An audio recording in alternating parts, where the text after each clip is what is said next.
K ഗോപന് ഈ ചർച്ചയുടെ തുടക്കത്തിൽ പറഞ്ഞ ഒരു കാര്യം വളരെ കൗതുകകരമായിട്ട് തോന്നി. അദ്ദേഹം വളരെ നിലവാരത്തോടുകൂടി ചർച്ചകളിൽ പങ്കെടുക്കുന്ന ആളാണെന്നാണ് എൻ്റെ ഒരു വിശ്വാസം. ശബരിമലയിൽ നടന്ന അല്ലെ പമ്പയിൽ നടന്ന ആഗോള ഭക്ത സംഗമത്തിന്റെ ശോഭ കെടുത്താൻ വേണ്ടിയാണ് ഇപ്പോഴത്തെ ശബരിമല വിവാദം എന്നാണ് അദ്ദേഹം പറഞ്ഞിരിക്കുന്നത്. അദ്ദേഹത്തിന് ഈ കേസുമായി ബന്ധപ്പെട്ട നാൾവഴികളെ പറ്റി വ്യക്തമായ ധാരണയില്ലാത്തതുകൊണ്ടാണ് അപ്രകാരം പറഞ്ഞിരിക്കുന്നത്. ശബരിമലയിലെ അല്ലെങ്കിൽ പമ്പയിൽ നടന്ന അയ്യപ്പന്മാരുടെ സംഗമത്തിന്റെ തീയതി എന്നായിരുന്നു ശ്രീ പി കെ ഗോപൻ? ഈ ശബരിമലയുമായി ബന്ധപ്പെട്ട് ഇപ്പോഴുണ്ടായിട്ടുള്ള വിവാദങ്ങളുടെ തുടക്ക ദിവസം എന്ന് പറയുന്നത് 2025 സെപ്റ്റംബർ മാസം 7-ാം തീയതി ചന്ദ്രഗ്രഹണ ദിവസമാണ്. നട അടച്ച ശേഷം പൂശിയ പാളികൾ ഇളക്കിക്കൊണ്ടു പോയത്. തൊട്ടടുത്ത ദിവസം തന്നെ ശബരിമലയുടെ സ്പെഷ്യൽ കമ്മീഷൻ റിപ്പോർട്ട് കൊടുക്കുന്നു, ഞാൻ അറിയാതെയാണ് ഇത് പോയത്. അപ്പോൾ ശബരിമലയിലെ ഈ വിവാദം ഉണ്ടായത് എന്നാണ്? ശബരിമലയിലെ ഭക്തസംഗമം ഉണ്ടായത് എന്നാണ്? ശബരിമലയിലെ ഭക്തസംഗമത്തിന്റെ ശോഭ കെടുത്താനാണെന്നാണ് താങ്കൾ പറഞ്ഞത്. എന്തു ശോഭയായിരുന്നു അതിനുണ്ടായിരുന്നത്? ഒരു ശോഭയോടെ ഉണ്ടായിരുന്നില്ല. ഇടതുപക്ഷത്തിന്റെ പ്രതിനിധിയും വലതുപക്ഷത്തിന്റെ പ്രതിനിധിയും ഈ ചർച്ചയിലെ വിഷയത്തിൽ നിന്ന് മാറുകയാണ് ചെയ്തത്. പമ്പയിലെ സംഗമത്തിന് ബദലായിട്ടൊന്നുമല്ല പന്തളത്ത് സംഗമം നടത്തിയത്. പന്തളത്തെ സംഗമത്തിൽ ഒരു സ്വാമി പ്രസംഗിച്ചതിനെതിരെയാണ് ഈ കോൺഗ്രസ് പ്രതിനിധി സംസാരിച്ചതെങ്കിൽ ശ്രീ പി കെ ഗോപൻ സംസാരിച്ചത് എരുമേലിയിലെ വാവരുടെ നടയുമായി ബന്ധപ്പെട്ട കാര്യങ്ങളാണ്. ഈ യഥാർത്ഥ വിഷയങ്ങളിൽ നിന്ന് ശ്രദ്ധ ചെലുത്താൻ വേണ്ടിയുള്ള ഒരു ആസൂത്രിതമായ നീക്കമാണ് ഈ രണ്ട് പ്രതിനിധികളും നടത്തിയിരിക്കുന്നത്. നമ്മൾ ശ്രദ്ധിക്കേണ്ട ഒരു കാര്യമുണ്ട്. നമ്മളൊക്കെ തന്നെ എല്ലാവരും സമ്മതിച്ച് അവിടെ മോഷണം നടന്നിട്ടുണ്ട് എന്നുള്ളത്. പക്ഷേ എപ്രകാരമാണ് ഇത് നടക്കുന്നത്? ഈ ദേവസ്വത്തിന്റെ രൂപീകരണത്തിന്റെ 75-ാം വർഷം ആഘോഷിക്കുന്നതിന്റെ ഭാഗമായിട്ടാണല്ലോ പമ്പയിൽ സംഗമം നടന്നത്. ഈ 75 വർഷമായ ദേവസ്വം ബോർഡിന്റെ നിയമങ്ങളുണ്ട്, അല്ലെങ്കിൽ 50-60 വർഷമായ നിയമങ്ങളുണ്ട്. അന്നത്തെ കാലത്തിന് അനുസൃതമായി ഉണ്ടാക്കിയ നിയമങ്ങളിൽ ഇന്നും ധാരാളം പഴുതുകൾ കിടക്കുകയാണ്. ആ പഴുതുകൾ കണ്ടെത്തിയിട്ട് ആ പഴുതുകൾ അടച്ചുകൊണ്ടുള്ള നിയമനിർമ്മാണം നടത്താൻ കേരളത്തിൽ മാറി മാറി ഭരിച്ചിട്ടുള്ള ഇടതു മുന്നണിക്കും വലതു മുന്നണിക്കും നാളിതുവരെ സാധിച്ചില്ല എന്നുള്ളിടത്ത് തന്നെയാണ് ഈ പ്രശ്നങ്ങളുടെ തുടക്കവും ഉണ്ടാകുന്നത്. ഈ ദേവസ്വം മാനുവൽ ആയിക്കൊള്ളട്ടെ, ദേവസ്വം നിയമമായിക്കൊള്ളട്ടെ, കള്ളന്മാർക്ക് വേണ്ടിയുള്ള ഒരു നിയമമാണ്. ആ കള്ളന്മാരെ സംരക്ഷിക്കാൻ, കള്ളൻ കപ്പലിൽ എന്നല്ല പ്രയോഗം വേണ്ടത്, കള്ളന്മാരാൽ നയിക്കപ്പെടുന്ന കപ്പലിനകത്താണ് ഇവരെല്ലാം ഉള്ളത്. കോടികളുടെ പൈസയാണ് ഇതിന്റെ മറവിൽ അടിച്ചു കൊണ്ടുപോകുന്നത്. ശബരിമലയുമായി ബന്ധപ്പെട്ട വിഷയമാണ് മാത്രമാണ് നമ്മളിവിടെ സംസാരിക്കേണ്ടത്. ഈ വിഷയങ്ങളെ പറ്റി സംസാരിക്കുമ്പോൾ CPM-ന്റെ പ്രതിനിധി മുൻ ദേവസ്വത്തിലെ ഒരു മന്ത്രിയുടെ സഹോദരനെ പറ്റി പറഞ്ഞു, ഒരു പാത്രക്കള്ളൻ. കോടിക്കണക്കിന് രൂപയാണ് VS ശിവകുമാറിന്റെ സഹോദരനായിട്ടുള്ള VS ജയകുമാർ എന്ന് പറയുന്ന ദേവസ്വത്തിലെ ഉയർന്ന ഉദ്യോഗസ്ഥന് ഈ ശബരിമലയിൽ നിന്ന് തട്ടിയെടുത്തുകൊണ്ട് പോയത്. നിലയ്ക്കലില് അന്നദാനം നടത്തിയ വകയില് കോടിക്കണക്കിന് രൂപയാണ് കഴിഞ്ഞതിന്റെ 2 വർഷങ്ങൾക്ക് മുമ്പ് നിലയ്ക്കലിലെ അന്നദാന സേവാ കേന്ദ്രവുമായി ബന്ധപ്പെട്ടുകൊണ്ട് ശബരിമലയിലെ ഉദ്യോഗസ്ഥരെ അറസ്റ്റ് ചെയ്ത് ജീപ്പിൽ മുഖം മൂടിയിട്ട് കൊണ്ടുപോകുന്ന കാഴ്ചയും നമ്മൾ കണ്ടിട്ടുണ്ട്. ഈ കഴിഞ്ഞ വർഷം നിലയ്ക്കലിൽ പെട്രോൾ പമ്പ് നടത്തുന്നുണ്ട് ദേവസ്വം ബോർഡ് നേരിട്ട്. ആ ദേവസ്വം ബോർഡ് നടത്തുന്ന പെട്രോൾ പമ്പിൽ 40 ലക്ഷം രൂപയുടെ തട്ടിപ്പാണ് നടന്നത്. അങ്ങനെ ശബരിമലയിലെ ചൂല് തൊട്ട് ആന വരെ സർവ്വ മേഖലകളിലും തട്ടിപ്പ് നടക്കുന്ന ഒരു കേന്ദ്രമായി മാറുമ്പോൾ അതിനൊക്കെ കുട പിടിച്ചിട്ടുള്ളത് ഇവിടുത്തെ കോൺഗ്രസും ഇവിടുത്തെ CPM-ഉം തന്നെയാണ്. കാരണം തിരുവിതാംകൂർ ദേവസ്വം ബോർഡ് ഉണ്ടാക്കിയ ആദ്യ തവണ ആചാരനായിട്ടുള്ള മന്നത്ത് പത്മനാഭനായിരുന്നു ദേവസ്വം ബോർഡിന്റെ പ്രസിഡന്റ്.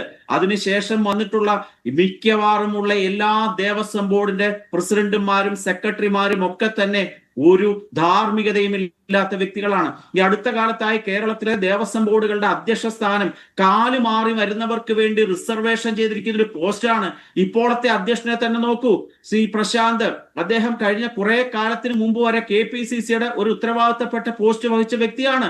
അദ്ദേഹത്തിന് സീറ്റ് കൊടുത്തില്ലെന്ന് പറഞ്ഞ് ഇങ്ങോട്ട് വന്നപ്പോൾ പെട്ടെന്ന് എടുത്ത് അദ്ദേഹത്തിന് ദേവസ്വം ബോർഡിന്റെ അധ്യക്ഷനാക്കി മാറ്റി. BJP-യിലെ സ്ഥാനമാനങ്ങൾ കിട്ടാതെ എന്തോ കുഴപ്പം കാണിച്ചത് നിമിത്തം OK വാസു മാസ്റ്റർ എന്ന് പറയുന്ന വ്യക്തി കോൺഗ്രസ് BJP-യിൽ നിന്ന് ചാടി കമ്മ്യൂണിസ്റ്റ് പ്രസ്ഥാനത്തിൽ വന്നപ്പോൾ അദ്ദേഹത്തിനെ മലബാർ ദേവസ്വം ബോർഡിന്റെ അധ്യക്ഷനാക്കി. അങ്ങനെ ധാർമ്മികതയില്ലാത്ത കള്ളന്മാരാൽ തിരഞ്ഞെടുക്കപ്പെടുന്ന, കള്ളന്മാർക്ക് വേണ്ടി ഭരണം നടത്തുന്ന കള്ളന്മാരുടെ ഒരു കൂട്ടായ്മയായി കേരളത്തിലെ ദേവസ്വം ബോർഡുകൾ വിളിക്കരുത്. വാസു മാസ്റ്റർ പാർട്ടി മാറിയെന്നേ ഉള്ളൂ. കേട്ടില്ല. വാസു മാസ്റ്റർ കള്ളൻ എന്നൊക്കെ വിളിക്കാവോ? നിങ്ങളുടെ കൂടെ ഉണ്ടായിരുന്ന ആളല്ലേ? അല്ലല്ല, വാസു മാസ്റ്ററെ കള്ളൻ എന്നല്ല ഞാൻ പറഞ്ഞ. കാലുമാറികൾ, ധാർമ്മികതയില്ലാത്ത അദ്ദേഹം കള്ളനാണോ ഇല്ലയോ എന്ന് ഇതുപോലുള്ള വിവാദങ്ങൾ ഉണ്ടാകട്ടെ. ഈ മലബാർ ദേവസ്വം ബോർഡുമായി ബന്ധപ്പെട്ട ഏതെങ്കിലും ആരോപണങ്ങൾ വരുമ്പോൾ അതിനകത്ത് രാഷ്ട്രീയം ഒന്നും നോക്കേണ്ട കാര്യമില്ല.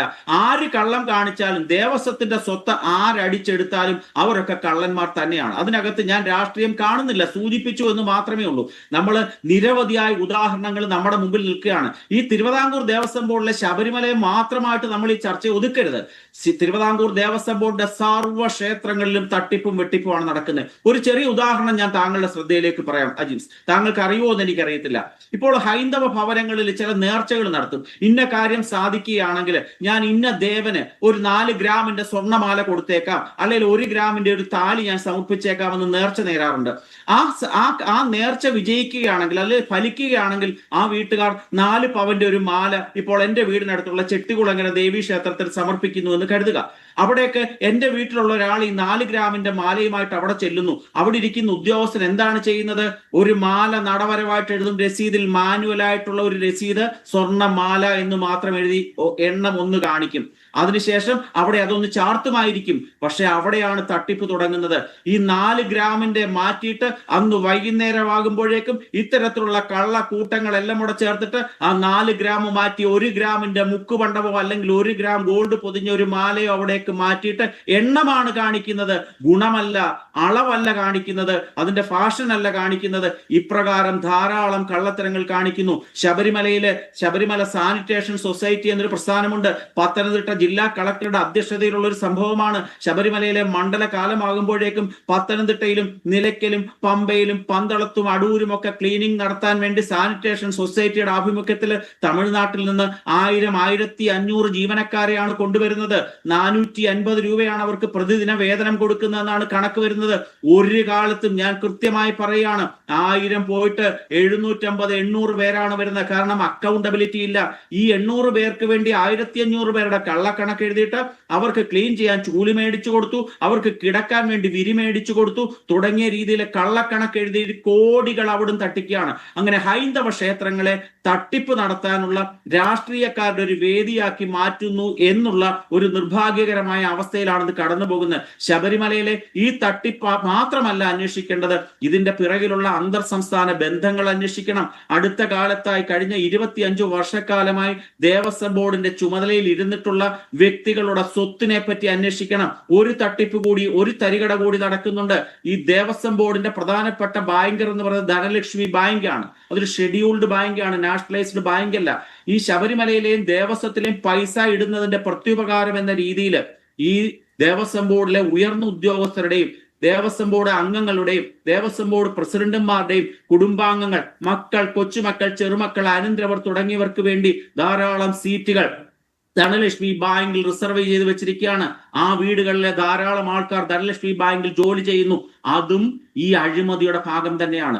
അങ്ങനെ നിരവധിയായ ഉദാഹരണങ്ങൾ ശബരിമലയുമായി ബന്ധപ്പെടുത്തി മാത്രം പറയുമ്പോൾ 1252 വരുന്ന ബാക്കി തിരുവിതാംകൂർ ദേവസ്വത്തിലെ ക്ഷേത്രങ്ങളും ഇതേപോലുള്ള കള്ളങ്ങളുടെയും അഴിമതികളുടെയും വേദിയായി മാറുന്നു. ഇപ്പോൾ നടക്കുന്ന ഈ വിവാദ വിഷയത്തിൽ ഒരു കാര്യം കൂടെ ഞാൻ സൂചിപ്പിക്കുകയാണ്. ശബരിമലയിലെ ഏത് നിർമ്മാണ പ്രവർത്തനങ്ങളും നടക്കുമ്പോഴും മരാമത്ത് പണികൾ നടക്കുമ്പോഴും അവിടെ സ്പോട്ട് മഹസർ എന്ന് പറയുന്ന ഒരു സംവിധാനം തയ്യാറാക്കേണ്ടതുണ്ട്. എന്താണ് അവിടെ ചെയ്യുന്ന പ്രവൃത്തി, ഏതാണ് അവിടെ ചെയ്യുന്ന പ്രവൃത്തി? ആ സ്പോട്ട് മഹസറിൽ ഒപ്പിടേണ്ട പ്രധാന വ്യക്തി ആരാണെന്നറിയാവോ? തിരുവാഭരണം കമ്മീഷണറാണ്. ഒന്നാമത്തെ സാക്ഷി സ്പോട്ട് മഹസറിലെ. ഏറ്റവും അവസാനത്തെ സാക്ഷി ആരാണ്? ഈ ലോഹങ്ങളെ പറ്റി ആധികാരികമായി പറയാൻ എന്റെ അളവെടുക്കാൻ കഴിവും പ്രാപ്തിയുമുള്ള ഒരു ഗോൾഡ് സ്മിത്ത് ഉണ്ടാകണം. ഈ തട്ടിപ്പ് നടന്നപ്പോൾ തയ്യാറാക്കിയ സ്പോട്ട് മഹസറിനകത്ത് ഈ 2 വ്യക്തികളും ഒപ്പിട്ടിട്ടില്ല. ഈ 2 വ്യക്തികളും ഒപ്പിട്ടിട്ടില്ല എന്ന് പറയുന്നിടത്താണ് ഇതിന്റെ കള്ളങ്ങൾ തുടങ്ങുന്നത്. ഈ മഹസർ കോടതിയിൽ ചെല്ലുമ്പോൾ തള്ളിപ്പോകാനുള്ള സാധ്യതയുണ്ട്. കാരണം കൃത്യമായ മഹസർ സാക്ഷികൾ ഇല്ല. ചെമ്പാണോ സ്വർണമാണോ എന്ന് മൊഴി കൊടുക്കാൻ ബാധ്യസ്ഥനായ ഗോൾഡ് സ്മിത്ത് കൂറുമാറാനുള്ള സാധ്യതയുണ്ട്. ഇങ്ങനെ വളരെ ആസൂത്രിതമായി തട്ടിപ്പും വെട്ടിപ്പും നടത്തുകയാണ്. ചെറിയ പ്രശ്നമല്ല, വ്യാപകമായ പ്രശ്നമാണെന്നാണ് അനിൽ വിളയുടെ ആരോപണം. ശ്രീ ഗോപൻ നോക്കൂ, ശബരിമല എന്ന ആരാധനാലയം കേന്ദ്രമാക്കി മറ്റൊന്ന് ദേവസ്വം ബോർഡുകൾ, കേരളത്തിലെ ക്ഷേത്രങ്ങൾ എന്നിവയെക്കുറിച്ചുള്ള പ്രൊപ്പഗൻഡ സംഘപരിവാർ നടത്തുന്നുണ്ട്. അതിന് ചില സമയങ്ങളിലൊക്കെ സർക്കാർ മറുപടി പറയുന്നുണ്ട്. അതിൽ സംഘപരിവാർ ഉന്നയിക്കുന്ന ഏറ്റവും പ്രധാനപ്പെട്ട ആക്ഷേപം ഈ വിശ്വാസികളല്ലാത്ത അധാർമികരായ രാഷ്ട്രീയക്കാർ ദേവസ്വം ബോർഡുകളിൽ ഇരിക്കുന്നതുകൊണ്ടാണ് ഈ തട്ടിപ്പുകൾ നടക്കുന്നതെന്നാണ് ഇപ്പോൾ അനിൽ പറയുന്ന കാര്യം. എത്രയോ പതിറ്റാണ്ടുകളായി RSSും സംഘപരിവാറും കേരളത്തിൽ പറഞ്ഞുകൊണ്ടേയിരിക്കുന്ന കാര്യമാണ്. ഇവർക്ക് ഇത് പറയാനിടയാക്കുന്ന കാരണം എന്താണ്? ഒരു കളവ് നടന്നു എന്ന് ബോധ്യപ്പെട്ടിട്ടും ഇനിയും FIR ഇട്ടിട്ടില്ല. നിങ്ങൾ പറയാം കോടതിയുടെ നിരീക്ഷണമെന്ന് പറഞ്ഞുകൊണ്ടിരിക്കുകയാണ്. അത് അന്വേഷിക്കാൻ തയ്യാറാവുന്നില്ല. അവരെ നിയമത്തിന് മുന്നിൽ കൊണ്ടുവരാൻ കോടതി പറയട്ടെ. കോടതി പറഞ്ഞിട്ടാണോ നിങ്ങൾ കാര്യങ്ങൾ ചെയ്യുക? ഒരു ഭരണകൂടത്തിൻ്റെ ബാധ്യത അങ്ങനെയാണോ ശ്രീ ഗോപൻ?